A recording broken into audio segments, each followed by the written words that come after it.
Vos 2 centres de rénovation Home Hardware de Newport et L'Anse-à-Beaufils et votre caisse Desjardins du littoral gaspésien vous présentent Reflet d'ici.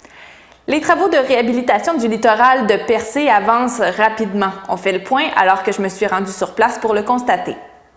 Reçus en conférence de presse, les médias ont été invités à constater l'avancement des travaux de la première phase du projet. La recharge de plage est en cours et l'installation d'un enrochement près du quai est pratiquement terminée. La chargée de projet, Lisa-Marie Gagnon, nous présente le tout. La recharge de plage est en train de se mettre en place. Donc, c'est du galet. Normalement, tout ce que vous allez voir apparaître là, à partir du bâtiment rouge jusqu'à l'autre bout de l'intervention, soit le bâtiment du Biotel, ce sera un remplissage de galets. Donc, un galet similaire à ce qu'on retrouve naturellement sur les plages gaspésiennes.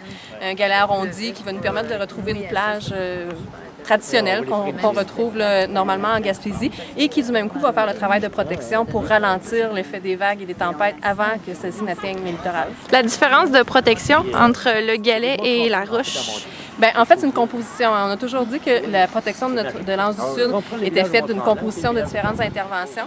Donc, dont la principale est la recharge de plage de galets, mais à certains endroits, on vient ajouter avec un enrochement un petit peu plus robuste, une protection supplémentaire due à l'emplacement ou en fait à la provenance des vagues, à la force des vagues.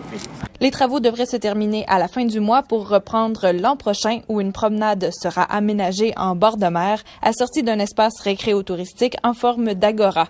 L'appel d'offres pour la seconde partie du chantier a été lancé à la fin septembre. Ariane Aubarbonne, TVCGR, Percé.